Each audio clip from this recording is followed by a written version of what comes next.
এটা বাড়ি। এইটা হচ্ছে আমাদের বাড়ির এই পাশটাই হচ্ছে মাগুরা নড়াইল রাস্তা। এটা বাড়ি, এটা আমাদের বাড়ির প্লট। ওখান থেকে রাস্তা থেকে শুরু, এদিক দিয়ে রাস্তার এই পাশটাতেই, এর পাশে আছে ওপাশের রাস্তার এই পাশে নদী, দুটো যোগাযোগের মাঝখানে আমাদের বাড়ি। বৃষ্টি কাদায় ভিজে আছে। অনেক পুরনো একটা তেঁতুল গাছ।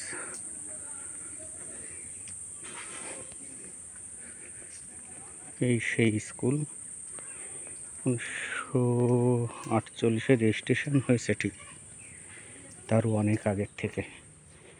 যদি সিকুয়েন্স ধরা হয় তারপরে 300 বছরের পুরানো এটা। স্কুলের এক প্রধান শিক্ষক এখানে কিছু গাছ লাগিয়েছিলেন এক সময়, সেই স্মৃতি। স্কুল এখান থেকে সরিয়ে নিয়ে যাওয়াতে স্কুলের সব কিছু লুট হচ্ছে।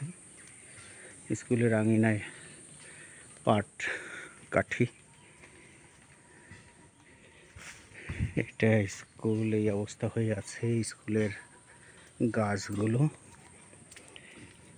এই হচ্ছে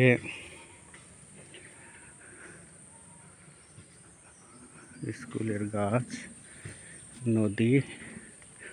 এটা আমাদের শ্মশান ঘাট, পারিবারিক শ্মশান ঘাট, আমাদের মূল ঘাটের সাথেই। এখানেই আমাদের পূর্বপুরুষেদের, আমাদের সকল পূর্বপুরুষকে, যারা এই মনোখালীতে বাস করতেন, এখানে দেহত্যাগ করেছেন, তাদেরকে এখানেই দাহ করা হয়েছে। যাওয়া খুব কষ্ট হয়ে যাচ্ছে, জায়গাটায় নষ্ট করে ফেলেছে। এই যে জায়গাটা,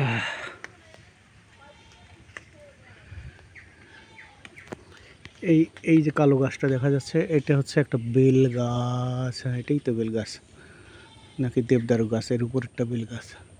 হ্যাঁ, এর উপর একটা বেল গাছ, ওটা দেবদারু গাছ। ওর নিচে এই যে ওর গোড়াতেই আমার মা বাবাকে দাহ করা হলো। এখানে সেই নদী,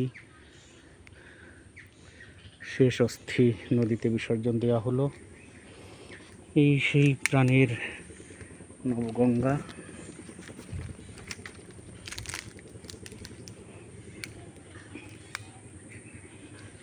কাঁঠাল গাছের গুড়ি, যেটাতে যে কোনো রাজসিংহাসনের থেকেও বেশি আরাম পাওয়া যায়।